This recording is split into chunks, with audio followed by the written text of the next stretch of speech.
নমস্কার বন্ধুরা, আমি ডালিয়া বলছি। দে কিচেন ঘর 10 মিনিটস থেকে তোমাদের সকলকে স্বাগত। আজকে আমি তোমাদের জন্য একটা রান্নার নতুন রেসিপি নিয়ে এসেছি। তবে সকলকে একটাই অনুরোধ, যদি আমার রান্নাটা তোমার ভালো লাগে তাহলে অতি অবশ্যই তোমরা লাইক করো, সাবস্ক্রাইব করতে তোমরা ভুলো না, আর তার পাশে থাকা বেল আইকন বোতামটি ক্লিক করে দিও, যাতে আমি নিত্য নতুন যে রান্নাগুলো নিয়ে আসবো সেটা যাতে তোমাদের কাছে পৌঁছে দিতে পারি। তাহলে চলো বন্ধুরা, আজকে আমি যে রান্নাটার রেসিপিটা নিয়ে এসেছি সেটা তোমাদের সাথে শেয়ার করে নিই।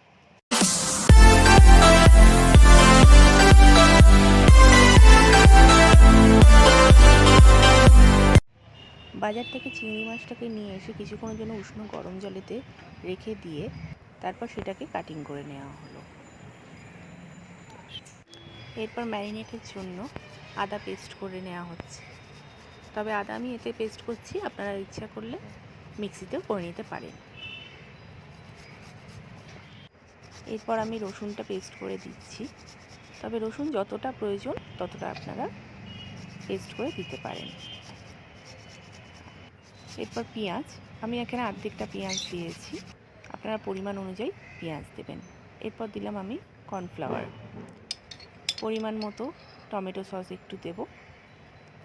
তারপর দিচ্ছি একটু সাদা তেল, দিলাম 1 চামচ মতো।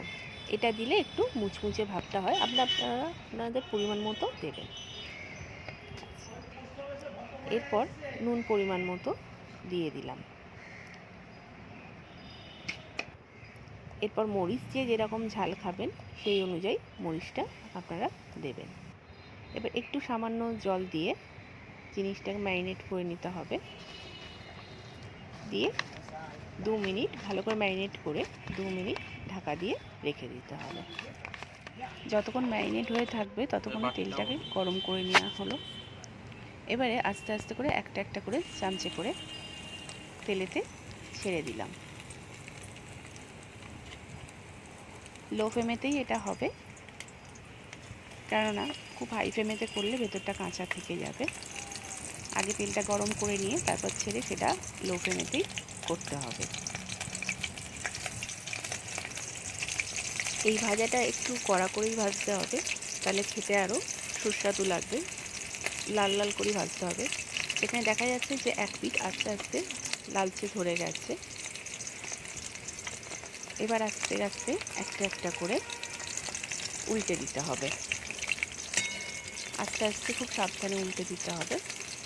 এক পিঠ লাল হয়ে গেলে তাহলে ভেতর থেকে হয়েছে বোঝা যাবে।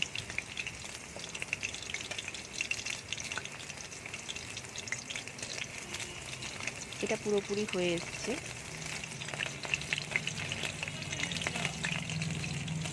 এবার এটাকে আমরা তুলে নিলাম। তাহলে খুব অল্প সময়ের মধ্যেই তৈরি হয়ে গেল সুস্বাদু মুচমুচে চিংড়ি মাছের পকোড়া।